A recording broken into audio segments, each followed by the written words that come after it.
Welcome back to another episode of Film and Impact, where we connect with indie filmmakers from around the world who are using documentary to move the needle. I'm your host, Zephyr Noray, and today I am honored to be speaking with another amazing indie filmmaker. She's an award-winning director and DP who was born in Guyana and who's currently based in the US. She has directed, produced, and done cinematography on films around the world. And she also currently teaches film and media studies at Dartmouth College in the US. So today we're going to be talking about her move from energy work to filmmaking and taking up space as a filmmaker and expressing your unique perspective. We'll also be talking about co-creating reality through film and just how she uses film as a healing medium.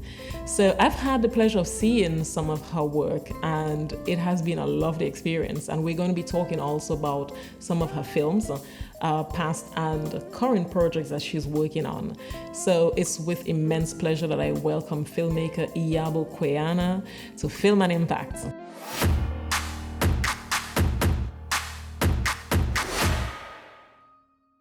Iyabo, thank you so much for being with me today. Thank you for accepting to be on Film and Impact. It's really a pleasure to have you. I'm gonna get right to it. So you're an independent filmmaker, director of photography.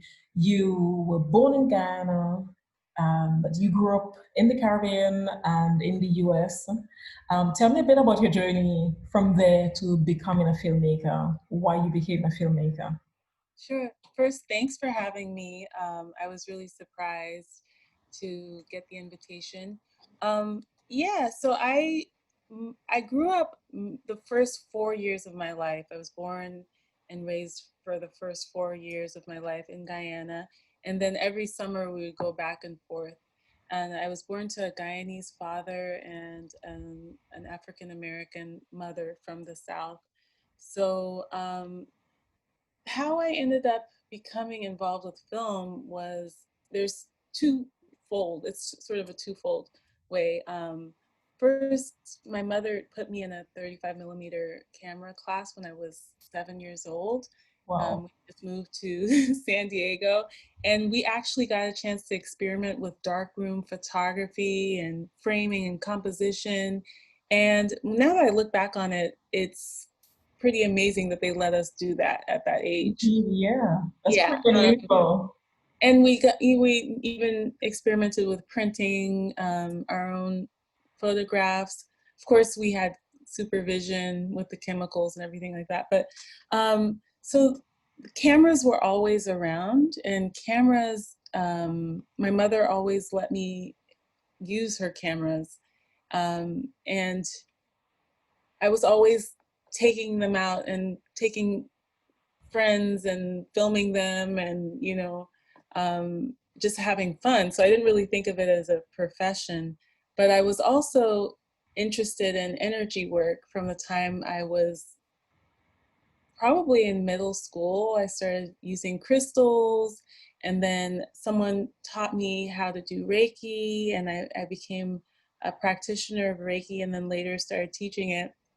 And when I got to be in my 20s and I did that full time, it became sort of like unknown territory for me again, because I started growing in ways that I didn't understand, and I had no mentor really in that field. So I heard that there was a way that your eyes not only receive, but they also project.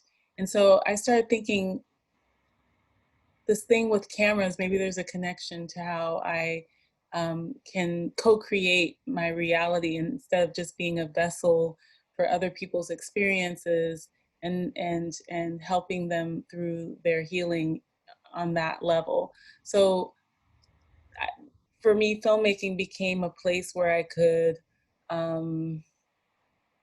impart like healing energy, Yeah.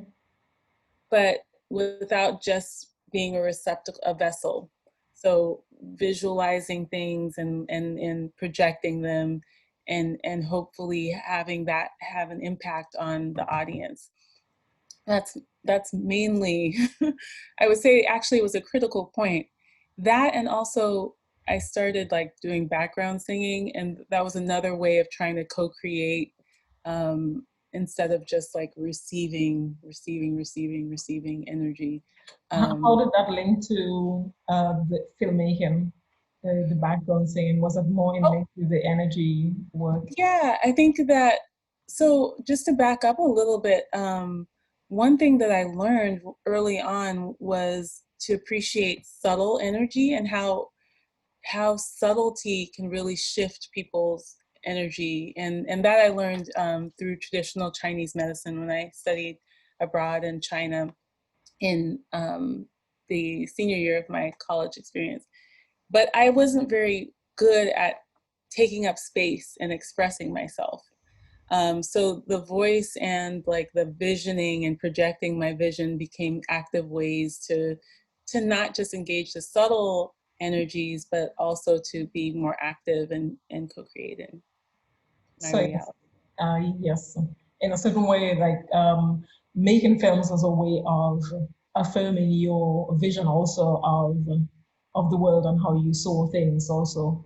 Yeah, exactly. I feel like I had a unique perspective based on my experience. We came to this country because of political unrest.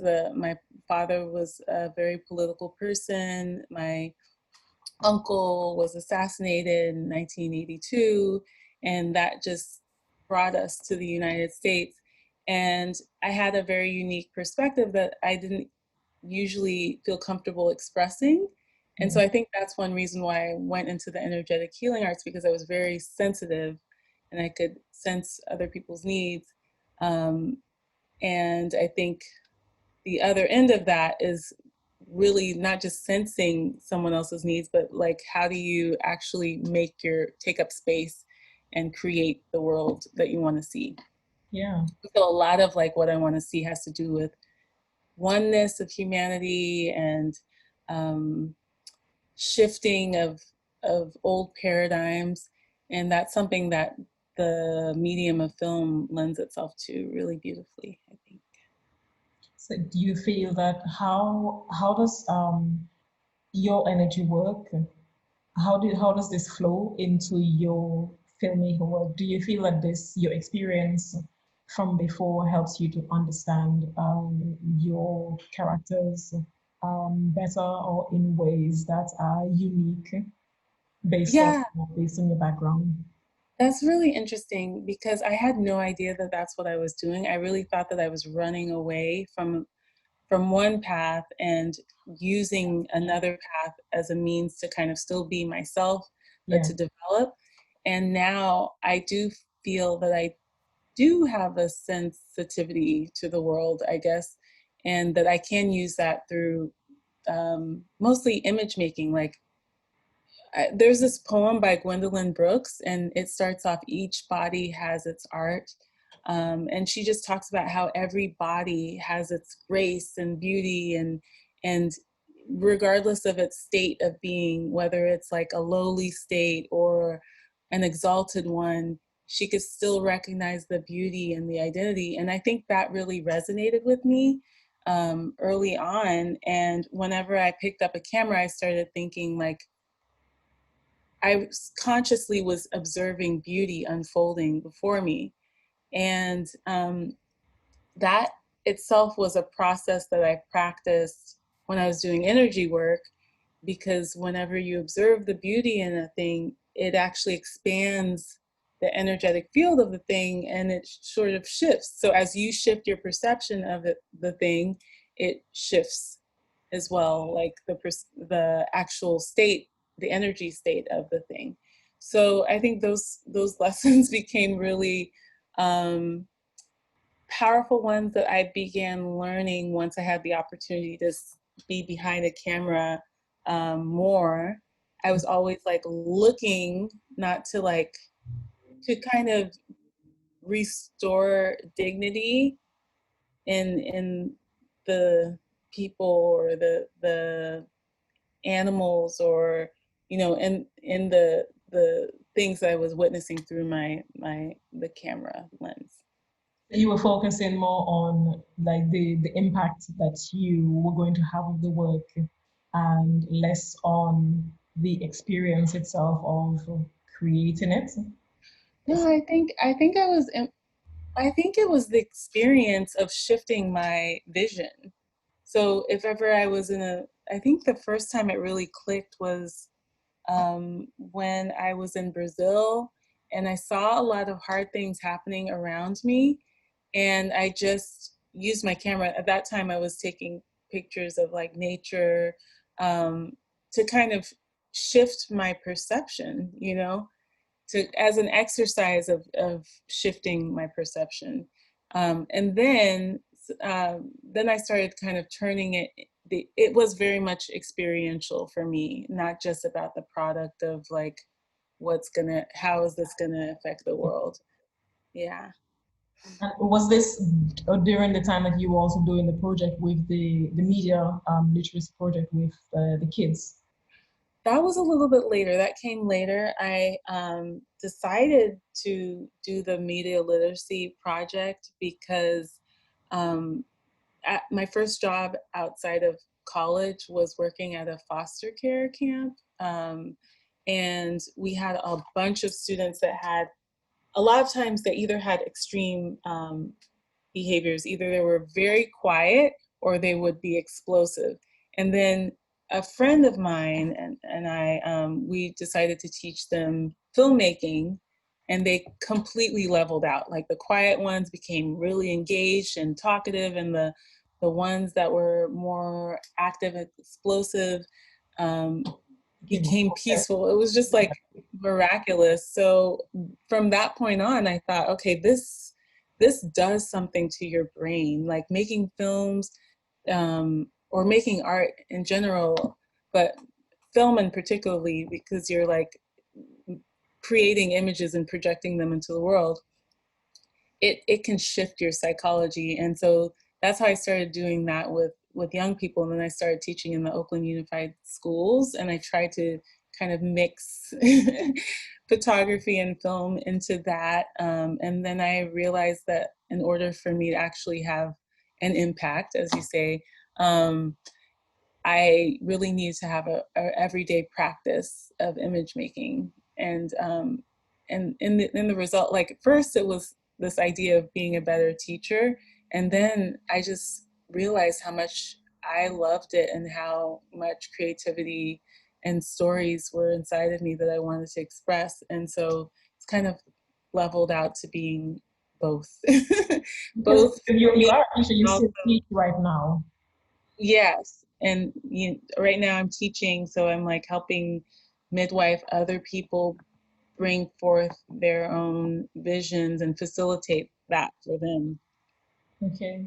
And your films, I've had the pleasure of seeing some of your documentary films, and it was a really good experience for me. I really love them. Um, you've worked in different countries. From like Practice, for example, is filmed in China. There's NASA, the Black Christ of Portobello, that's filmed in Panama. Um, I also saw the an exercise in Transfiguration, which I loved also. Why the choice? What drives the choice to work in different countries, tell these stories in different countries? Yeah, that's a tricky one. Well, there's this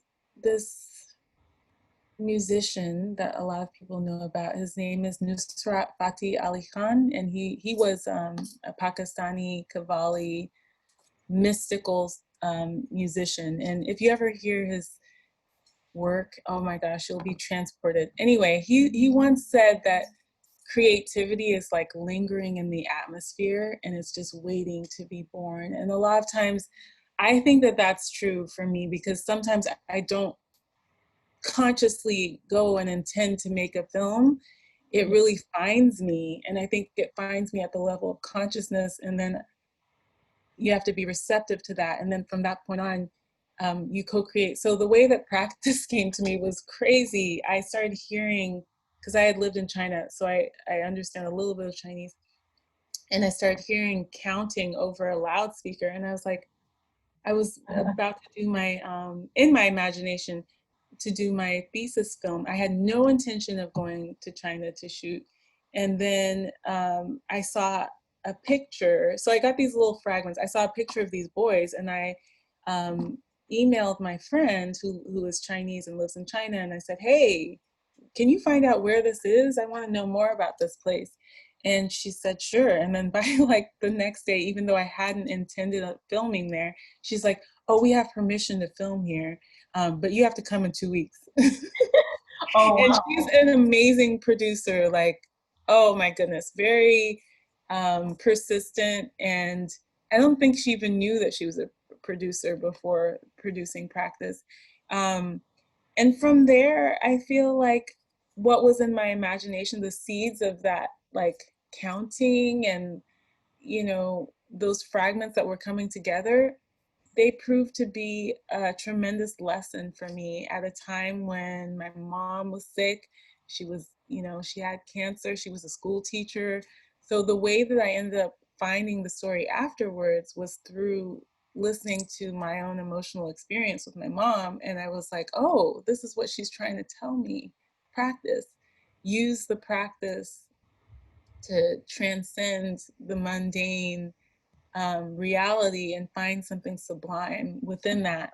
And I still feel like moved by that revelation, because it was really not about it being in China. It was about this sacred interaction with me as a child of the universe that particularized itself within a story in China. Yeah. That was about something, a Chinese concept called sadhana, which has to do with practice and the devotion to one's work as a source of transcending the mundane, or entering the mundane in a more sacred and profound way that could bring you joy. So in that sense, the film is again a healing space, and in a certain way, as you said, it's also a spiritual space Yeah, or it was spiritual experience. for me it was. I don't know what, I think that people have expressed that to me, that it feels that way to them, that they are going on an emotional journey. And I did intend that while I was crafting it through the post-production, but I didn't really know at the time that that was going to happen. I was just sort of following my intuition. And then in the editing phase, that's when I really started understanding, like, oh, okay, okay, like This is what is happening. yeah, because it was like I could go in many different directions. So why did I choose that one? Yeah. Why did I filmed so many other things there, but I chose the thing that like really struck a chord with me emotionally, and that had to do most directly with my life. And it helped me shift my experience, kind of create like meaning around what was happening to me in my life. Yeah. And I hope that that's what it does for other people, for their own particular stories. I did have that experience when I looked at Practice, and talking about the link between your film and the things that may be happening in your own life. It brings to mind the other film that I looked at, uh, an exercise in Transfiguration. Can you tell me just a bit about that? Why you decided to make the film? Because when I looked at this film, it was really like a punch to the stomach. There are things in there that's so powerful. So tell me just a little bit about it. Why you decided to do it.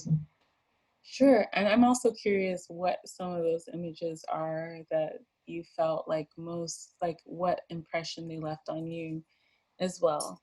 Um, I guess during that time, it was around 2015, and I felt that was a time, another time where we kept seeing these public displays of Black life, like police killing Black people, and they were circulating in these viral videos on YouTube and and then nothing was being done about it. And at one point I was just like, man, I need to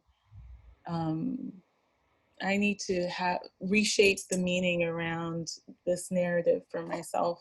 And so I just started collecting like images of representation of Blackness in popular culture, and I took myself on that journey of like our history and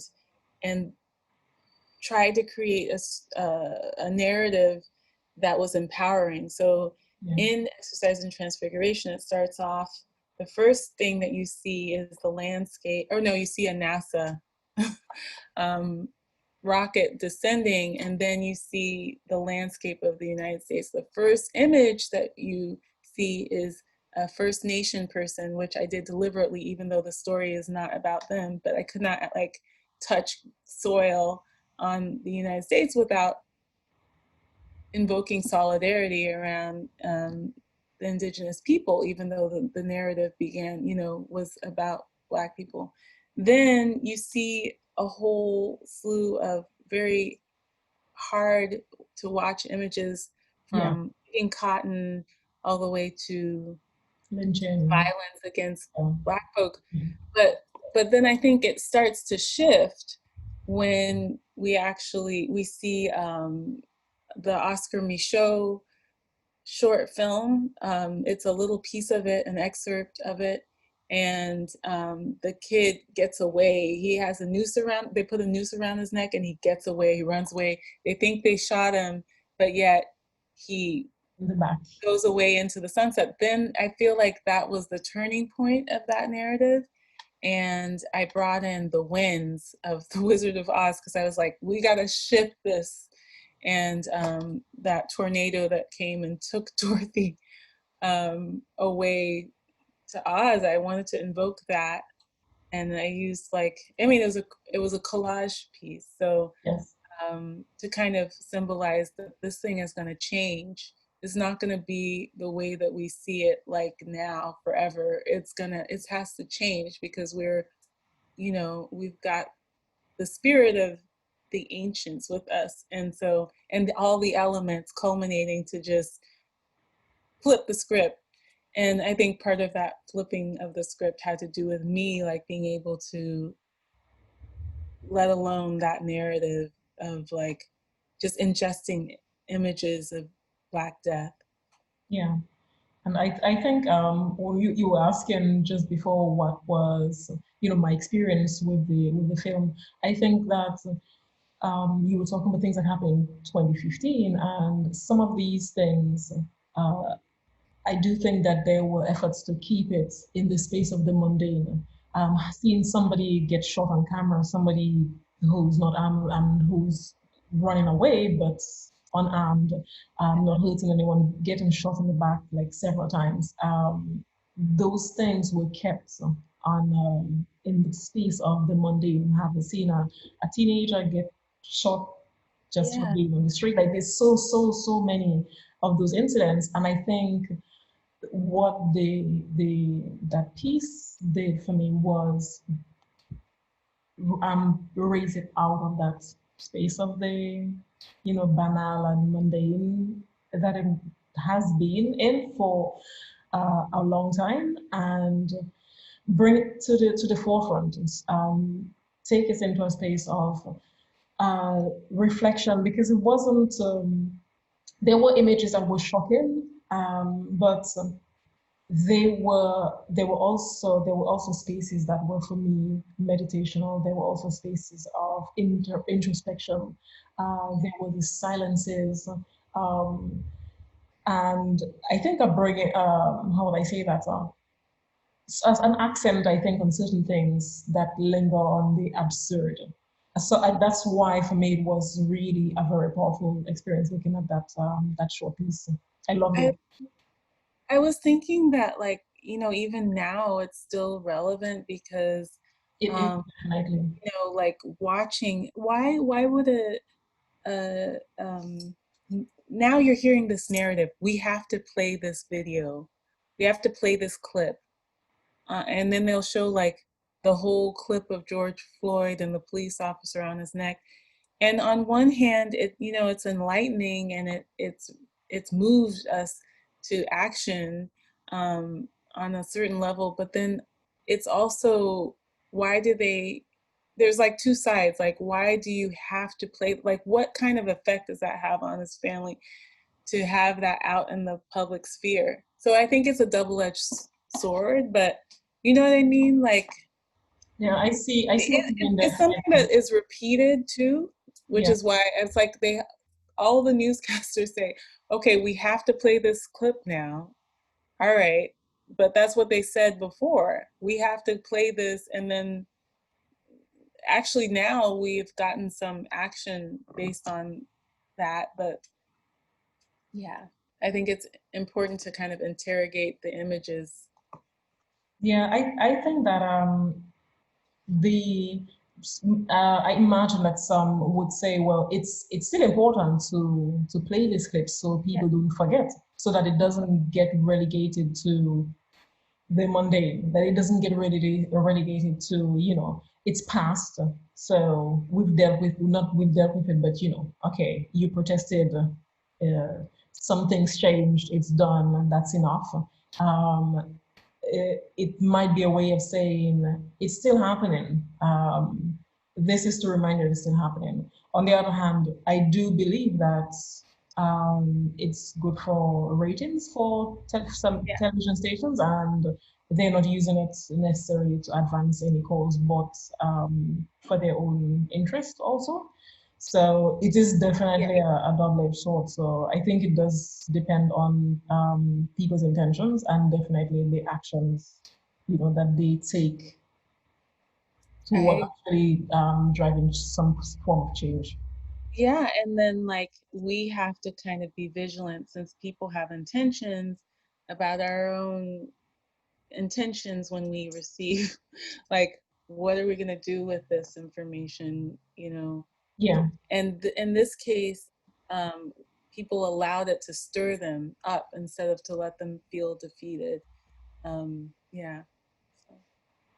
And what are you working on right now? Like what's cooking? Okay, so I mentioned before that I come from a political family, and so my cousin and I, who I hope you'll talk to, we've been discussing kind of dealing with the politics of Guyana in Yeah. a more traditional like documentary format, and I'm also working on a piece about a family member that's very close to me. That has been struggling with mental health issues. I guess it's really more complex than just reducing it to mental health issues, but he has a unique way of experiencing the world, and so I'm kind of like delving into our relationship and doing some healing work around that through the medium of film as well. Okay. And then I'm working on a COVID. There actually am. Now that you asked that question, I have two more things. I'm working on a film that's sort of like, I don't know if I'm at liberty to talk about, that I'm co-directing with a friend from Northwestern graduate program that I went to school with, and another woman that have this interest in this topic. And then I'm working on a short documentary around the COVID pandemic. Yeah. So. And is this something on the COVID pandemic is in your area? Is it like more of like a broader view of the Yeah. issue, the Yeah, situation? it's a more of a like broad view of the issue, and kind of from different perspectives. Yeah. Humanities perspectives, and like philosophical, looking at like the impact economically, socially, and also what it says about the nature of humanity and how we may or may not evolve. No. This I is hope we do. I can tell that this is going to be interesting. There's so many things that we could say about this, like why these things happen, how they come to pass, where we're going as human beings, how are we going to be able to adapt and evolve, or are we going to, as what's his name of this philosopher? Um, Harari says, you know, are we going to transform into superhumans? Is it going to be AI taking our Oh, place, or are we really going to go extinct? Um, I don't think it, we'll go the extinct. power is in our hands, right? Yes. I think the majority of the earth is moving towards like rebuilding, but here in the United States, we still like all the karmic patterns are coming up to the surface, so to speak. So hopefully the consciousness of the entire world will rub off on us eventually, and we'll get on board. So, in like with all the films that you've made, what would be for you the craziest experience that you've had making a film? Like, what's the craziest thing that's happened to you in the process of making a film or on a shoot? Hmm. Wow, that is a hard one. Well, I was making a film in Cuba with a friend, Justin, and we actually met a group of stilt walkers, Yeah. and we joined. It also started off as something else, and it became this thing because we ended up joining their troupe for about a month, and they invited us to film with them, and um, they were like, you have to be in it too. So we then became like It's inserted in awesome. the narrative. That was wild because it was just another expression of how the universe works, and people just embraced us. And Yeah. let's see if I can think of anything else. So you were still walkers for a month, or did you like just integrate the group as No, members, I did not. not skilled walking? No, we were not still walking. um, no, we just joined their troupe for a month, and um trying to think I can't really think of anything else like off the top of my head because it's Yeah. all very surreal to And me. is there anything that you've in like your experience as a filmmaker that you know now and that you wish that you had known before, like as a younger filmmaker? Man, I think now I'm much more aware of what it means to go into another country and film people of a culture that's not my own. Um, and so I think when I do that, I am much more willing to insert myself, you know, um, and to be vulnerable. Um, I think I've always been vulnerable, but I feel like it's just very important to be transparent and tell personal stories um, that are directly connected to your lineage or the people that are part of your lineage. But and the other side of that is that I do strongly believe that that humanity is one, and I want to assert. I believe that that's part of my purpose to assert that humanity is one. Your filmmaking and your choice of telling the stories in different countries with different people, it's not they're not separate from each other. If Right. all they're all linked because it's part of one whole. It's not these Right. are not separate entities or separate worlds. Hmm. They don't feel separate to me. They feel like different parts of myself um, that need to be told, and almost like that's how I get to them in the first place, because I never really sit down and think, what story am I going to tell? Yeah. It's usually a story that wants to be told through me. So you mentioned just before, like when we started, you were talking about the energy work, and I feel like, I think it resonates with me because the image that I had in my mind when you were talking about the shift from energy work to filmmaking, and having the feeling sort of like you were you were sort of escaping using something else. I hope I got that right. Um, I think it happens to a lot of us when we shift.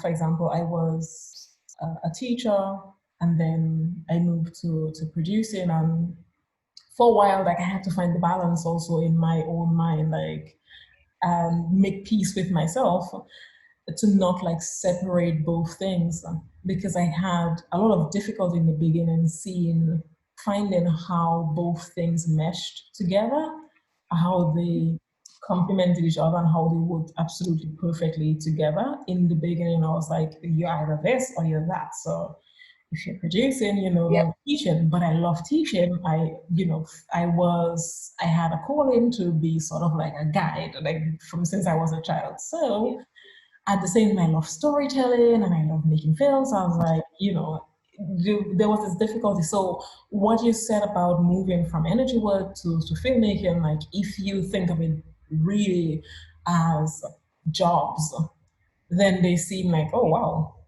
filmmaking and energy work, like it could not be further apart. And yet the way you describe it, what I saw in my mind, what I see in my mind is really like this open space, like energy work open this space. And you spoke about the eyes, like seeing, through the eyes. And this brought to mind an experience that I had as a child. I think I must have been around 7, and we were talking with adults. So there was my mom and some neighborhood women from the neighborhood, and the discussion was what my house would look like when I grew up. And I said I want a house with no windows, and they were like, how are you going to have a house with no windows, Zephyrin? Like, you need windows. And I said, but I don't need windows because I have my eyes. And wow, they were like, but that doesn't make any sense. Like, you need windows. And I kept saying, but I don't need windows because I have my eyes. I can see through my eyes. So I don't need windows. And I couldn't understand, I couldn't understand at that moment why they couldn't understand that I didn't need windows because I could see through my eyes. So when you spoke about the energy work and using like filmmaking and seeing through the camera, but through your eyes, through the camera, there's for me it really like resonated and brought this image back into my mind. And I see this sort of open path of it in fact, that energy would open to film, so you could better do your energy work, or do your energy work in another way. It's all connected. Now I see that. I think before I didn't. I just was like, oh, I can't do this anymore like this. I have to go this way. But I still do the traditional like energy work, but this is energy work. Filmmaking, any filmmaker is doing it. It's almost like being on a microphone and amplifying something, a reality, and then you project it, and then people are hypnotized by it and tranced by it. And so the things that we choose to tell, they have an effect in the world. And so like I would say that all filmmakers are energy work, and some of them are bad energy workers. I'm just joking, but some of them are casting spells that speak to other aspects of our evolution that are not as elevated, and that's okay too. I do think that you never do just one thing. Right. If when you're telling a story, you're never just telling a story. As for example, you might be healing, you might be transporting somebody into another space, another universe. When you're making a film, or you're never just making a film. You're doing so much more than making a film. You're teaching at the same time. You may not only be healing the people who see your film, you may be healing your own self. And sometimes, I think oftentimes, we're not even aware that we're healing ourselves. We're only aware of it with distance, and after time has passed, then we gain some perspective into even why we decided to do the film at the time, and what that film meant to us. Yeah, I think like, I mean, now you're making me think, why did I do that at the time? It's because I had so many visions and I didn't know what to do with them. So then I was like, I'm gonna make visions.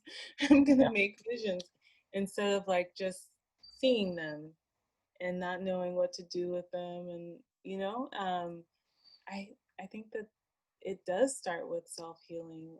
That's exactly what it is. And I think that the emphasis on, I don't really ever call myself a healer.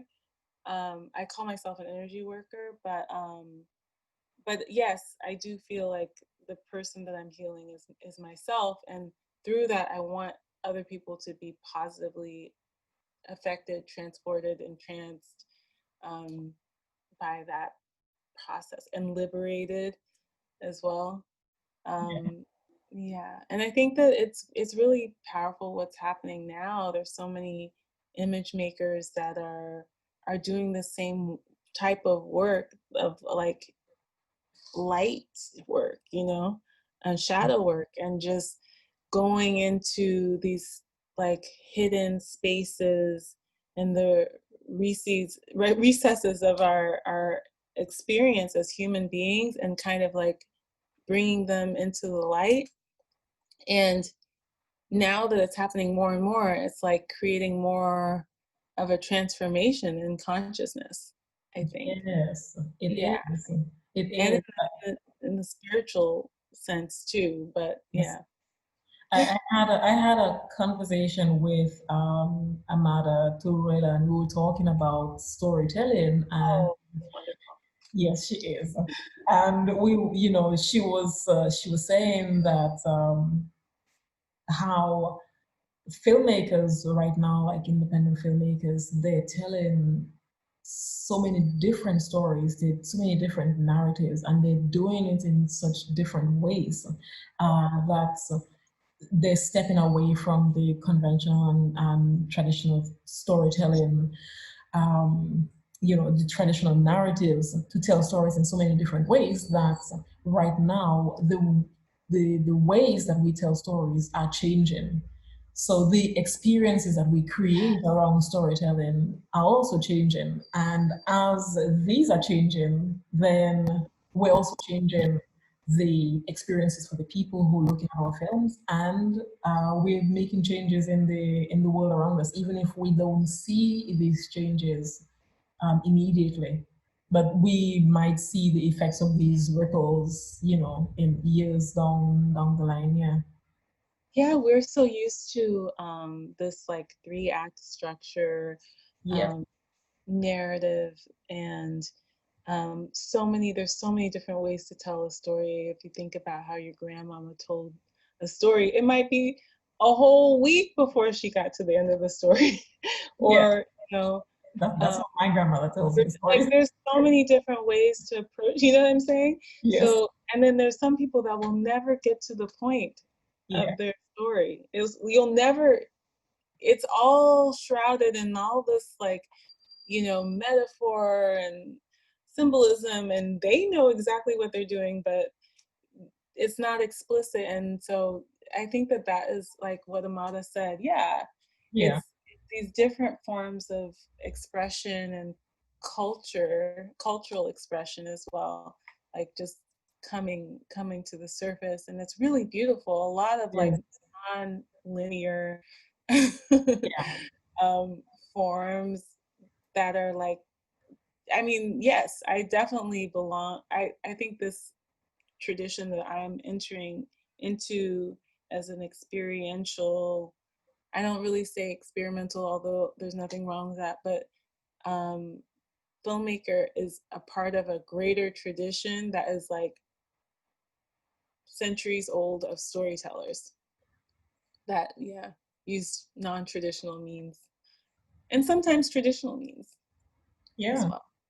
I think both they all have their space and their place. But I do think that we've gotten so used to consuming the linear narrative, a bit like fast food. So if it doesn't have like this shape, this form, then sometimes the viewer might be like, no, something is off. Like, where's the ending? Yeah, I mean, why did it happen like that? The film that you were talking about, Practice, I remember showing it to one group and they were just like, oh, there's no narrative in this, but it's cool. And I'm like, yeah, there is, but okay, whatever you say. Did you enjoy it? but it's just, now people are starting to see that the experience of it is its own narrative, and it's doing something, whatever it's doing inside of you, that's a narrative as well. So the experience of the film. So this takes us, Iyabo, to the end of our episode. It was so lovely talking with you. Thank you so much.